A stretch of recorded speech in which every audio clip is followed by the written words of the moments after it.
Nice car. Where'd you get it? Can't be yours. It's mine, sir. Bought it last year. Uh-huh. Must have set you back a bit. What do you do? Boost cars? No, I practice law. Title's in my name. Registration and insurance are in the glove box if you'd like Law, to see. huh? I'm a judge for the state of California. Yeah, sure you are. Title's in my name. What are you doing? Turn around. Officer, there's no need for this. A nice car, the officer said, his tone light, almost amused. Where'd you get it? Jordan Hale didn't even look up at first. He was standing at pump 3 with the nozzle in his hand, filling up his Lamborghini like it was the most normal thing in the world. The numbers on the screen climbed steadily. The afternoon sun reflected off the low, sharp bodywork. A few cars rolled in and out. Inside the station, the cashier swept the floor near the front windows. Quiet, routine, ordinary. Until that voice made it something else. Before we go any further, if you want more real, documented stories like this, subscribe now. These are the kinds of incidents that end up on Bodycam, in courtrooms, and in headlines. And the only reason they don't get buried is because people keep watching and sharing them. Jordan finally turned his head. A patrol officer was walking toward him with slow, deliberate confidence, like the scene already belonged to him. No urgency, no emergency, no flashing lights, just suspicion with a badge behind it. "Come on," the officer added, letting out a short laugh. "That can't be yours." Jordan kept his posture calm and his movements controlled, the way you do when you can feel a situation trying to turn dangerous. "It is mine," he said evenly. "Bought it last year." The officer's eyes flicked from Jordan to the Lamborghini and back again, scanning the rims, the paint, the interior through the window like he expected something incriminating to appear if he stared long enough. "Uh-huh," he said. "Must have set you back a bit. What do you do? Boost cars?" Jordan didn't react. He didn't need to. "No, I practice law. Title's in my name. Registration and insurance are in the glove box if you'd like to see." The officer gave a short laugh that carried more disbelief than humor. "Yeah," he said. "Sure. And I'm a judge for the state of California." Jordan held his expression steady. He didn't argue. He didn't raise his voice. The words hung there, revealing what this really was. Not a question, not an investigation. An assumption. A belief that a black man standing beside a Lamborghini with a fuel nozzle in his hand must be lying about something. Because what happened next wasn't just uncomfortable. It became evidence. It became a scandal. And it became the start of a lawsuit the city never saw coming. The officer's name was Bradley Mason, 38 years old, a patrol cop known around his department for having a sharp eye and an even sharper tongue. He also had something else, a long record of complaints that never went anywhere. Drivers stopped for suspicious behavior. Citizens who said his tone changed the moment he saw who they were. Incidents that ended with no discipline, no consequences, just paperwork and silence. To the people who dealt with him, the pattern was obvious. Bradley didn't need evidence to form a theory. He needed a glance, a stereotype, and a badge to make it official. On his Bodycam footage, you can see him step in closer, angling himself so Jordan is between the officer and the Lamborghini. It's subtle, but intentional. Control the space. Control the narrative. Jordan hadn't even finished fueling when Bradley's shadow stretched across the side of the car. "Hey," Bradley said, the words landing like an accusation. "You mind telling me what you're doing with this vehicle?" Jordan turned fully now, still holding the nozzle, genuinely confused. "Filling up. Something wrong, officer?" Bradley didn't answer the question. He just looked again, car, Jordan, car, like he was trying to force the scene to make sense inside a worldview that refused to accept it. "This yours?" Bradley asked, already implying the answer was no. "Yes," Jordan said. "It's mine." Bradley gave a tight, dismissive laugh. Right. And where exactly did you get a car like this? The tension didn't explode. It simmered. A slow burn, the kind of moment you feel in your chest because the unfairness is so obvious. But the person in authority acts like it's normal. Jordan kept his voice even. Is there a problem you can explain to me? Bradley stepped closer, invading Jordan's space. Yeah, the problem is I've never seen you around here with a car like this. You look a little out of place. That line, out of place, would later be flagged by investigators as the first clear sign of profiling. But in real time, Jordan didn't flinch. He didn't get loud. He didn't feed the escalation. He simply moved carefully, set the nozzle back into the cradle, and faced Bradley with controlled patience.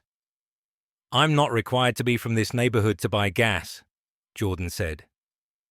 Bradley's posture shifted, irritated that his suspicion wasn't being met with fear. Let me see your ID. What's the reason for the stop? Jordan asked. Bradley leaned in, lowering his voice like hostility was somehow more official when it was quieter. Reason is simple. You don't match the car you're driving. Jordan paused for a beat, then moved slowly, deliberately, reaching for his wallet in a way no one could interpret as threatening. He handed over his ID. Here, he said, is this enough to explain anything? Bradley barely glanced at it. His eyes drifted back to the Lamborghini, searching for a justification that the law hadn't provided. Then he tapped his radio. Dispatch, I need another unit at the gas station. Possible stolen vehicle. Jordan's expression shifted, just slightly. Not fear, disbelief. Because he recognized the moment the truth stopped mattering. The moment an officer decided to create a crime instead of responding to one. The pump clicked behind him as it finished fueling. But Jordan didn't move toward the car.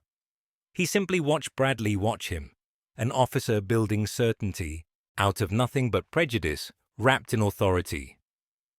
Investigators would later confirm there was no report of a stolen car, no alert, no stolen vehicle match, no legal grounds for a stop. But by the time backup arrived, Bradley had already framed the situation as a criminal investigation. The second patrol car swung into the station with unnecessary speed, tires crunching over gravel. Officer Riker stepped out. Young, confident, with a reputation that ran parallel to Bradley's. And from the moment he arrived, he didn't look around to assess the scene. He didn't ask for details. He didn't acknowledge the calm environment. His eyes locked onto Jordan. This the guy? Riker asked. Bradley nodded. Yep, claims this car is his. Jordan lifted his hand slightly, palms open, a universal signal of calm. There's no claim. It is mine. I gave him my ID. He didn't even look at it. Riker ignored that completely and walked toward the Lamborghini like the vehicle itself was the real suspect. He scanned the rims, the paint, the interior. This is a six-figure ride, he muttered, shaking his head. Doesn't fit. Jordan's voice stayed level, but the edge sharpened. Doesn't fit what? Bradley answered before Riker could. Doesn't fit the profile. That phrase, the profile, would later become central in the lawsuit, because investigators found there was no official profile, no objective criteria. The only profile at that pump was racial. Riker stepped closer to Jordan, trying to sound reasonable while still demanding submission. Look, man, just tell us where you got it. Jordan didn't bite. I don't owe you an explanation for owning my own property. That answer didn't sit well. Bradley stepped around Riker, positioning himself directly between Jordan and the Lamborghini, as if ownership could be claimed by proximity. Turn around, Bradley said. Hands behind your back. Jordan didn't move. You have no cause for detaining me. Riker spread his arms. You're acting nervous. That's enough reason. Jordan looked from one officer to the other, calm hardening into resolve. I'm acting patient, very patient, which is more than either of you are giving me. But patience didn't matter. Their minds were already made up. Bradley grabbed Jordan's wrist. The body cam shook as resistance was assumed, where there was none. Jordan didn't fight. He stood still as the cuffs clicked around his wrists, even though he knew the entire moment was unlawful. Inside the gas station, the cashier stopped sweeping and stepped closer to the glass, watching. A driver fueling at the opposite pump pulled out his phone and started recording. The scene was spiraling in the exact way these scenes always spiral. An accusation becomes a narrative, and the narrative becomes justification. Bradley pushed Jordan against the side of the Lamborghini. Not violently, but firmly, enough to communicate dominance. We'll sort this out in a minute, Bradley said, pretending everything was procedure. Jordan kept his voice steady. You are violating multiple constitutional rights right now. Riker laughed under his breath. Yeah, and who are you exactly to lecture us? Jordan met their eyes, calm, frustrated, unafraid. I'm someone who knows the law far better than you do, Bradley scoffed, then turned to Riker. Search the car. Riker stepped toward the driver's door, hand lifting. And that's when Jordan said the sentence that shifted the entire direction of what they were doing. You're about to add an illegal search to the list. Riker hesitated. Can he talk like that? He muttered, unsure. Bradley shrugged. Doesn't matter. We'll find something. But before Riker could touch the handle, another sound entered the scene. The steady hum of a third vehicle pulling in. Not a cruiser, an unmarked black SUV. The driver's door opened and a man stepped out wearing a crisp shirt, badge clipped to his belt. He moved with quiet authority, the kind that doesn't need to shout. Captain Reynolds, 52 years old, decades of experience. The sort of supervisor who had seen thousands of stops and could tell within seconds when one had gone off the rails. Bradley's face tightened. His smirk was gone. For the first time since the stop began, he looked uncertain. Captain Reynolds took in the whole scene in one glance. Two officers aggressively confronting a black man in front of a gas station. Cuffs on, a growing crowd of witnesses, phones pointed at the moment, and the unmistakable energy of escalating racial tension. What's going on here? Reynolds asked, voice steady but heavy. Bradley straightened, trying to recover control. Just a routine check, sir. Guy's driving a car that doesn't match his profile. Jordan, still composed, turned his head slightly despite the cuffs. I've done nothing wrong. They're detaining me and trying to search my car without cause. Reynolds' brow furrowed. Explain, he said, gesturing toward Bradley. Bradley hesitated, fumbling. He doesn't look like he owns the car. Thought it was suspicious. Riker added weakly. We thought it was standard procedure, sir. Reynolds exhaled slowly and stepped closer to Jordan. Name and identification. Jordan spoke clearly. Jordan Hale, District Court Judge. Here are my credentials. He handed over his badge and ID as best he could, with his hands restrained. The camera captured the instant both officers' faces changed, Bradley's jaw tightening, Riker's eyes widening. Captain Reynolds glanced at the ID, then cross-referenced it on his tablet. His tone turned quiet, certain. That's correct. Then louder, addressing both officers, Remove the cuffs, now. Bradley and Riker hesitated, visibly panicked. Bradley opened his mouth, then closed it. He knew what had been recorded. The detainment, the profiling language, the intimidation, the attempted search, and he knew witnesses had it too. Jordan's voice stayed calm. You're aware all of this is on camera, correct? Bradley swallowed hard. Yes. No, yes, but Reynolds cut in immediately. Undo everything, immediately. The cuffs clicked open. Jordan rubbed his wrist slowly, posture still controlled, each movement measured. He didn't need to explode. The footage was speaking louder than any argument. Riker tried to salvage it. "We were just following procedure." Bradley attempted a sentence. "Sir, we thought he might—" Reynolds shut it down. "Enough.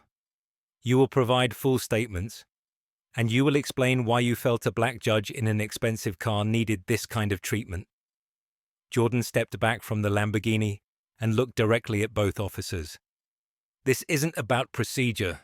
This is about bias, and it will be handled the right way." He paused, then added, calm but final, "This incident will not be ignored." Jordan got into his car and drove away slowly. The engine's low hum filled the air like a reminder. They had tried to seize control of a narrative, and it had slipped out of their hands. But the story didn't end when Jordan left the gas station. Within hours, Bradley's bodycam footage, combined with gas station security footage and witness recordings, circulated through the department. Every second of unwarranted suspicion, invasive conduct, refusal to acknowledge identification, and profiling language was captured cleanly, without the usual fog of denial. By the next morning, Internal Affairs opened an investigation. Investigators flagged the key phrases. "You don't match the car you're driving." "Doesn't fit the profile." They traced the attempted search without consent, the cuffs without cause, the entire escalation built on nothing but assumption. Bradley and Riker tried to defend themselves. Suspicious, procedure, standard practice. But the footage made their words hollow. The truth was recorded frame by frame. Jordan contacted his legal team. A civil rights lawsuit followed against the city and the police department. Racial profiling, illegal detention, attempted unlawful search, emotional distress, abuse of authority. With the body cam footage cited as irrefutable evidence. The damages claim totaled $14 million. News outlets moved fast. Clips played across screens and timelines. Analysts dissected the footage. Viewers everywhere saw the contrast. A composed black man fueling his Lamborghini, treated like a criminal by officers who seemed offended by the idea that the car could belong to him. Public outrage mounted. Calls for accountability grew louder. In court, the atmosphere was tense. Jordan sat calm, reviewing notes with the discipline of someone used to pressure. Bradley and Riker looked uneasy, shifting in their seats as lawyers replayed the body cam footage and paused at key moments. Bradley's disbelief, Riker's profile, the attempted search, the cuffs. Witnesses testified about what they saw. Jordan's calm compliance, the officer's aggressive escalation, the way it felt less like law enforcement and more like intimidation. Once the weight of evidence became undeniable, the outcome came quickly.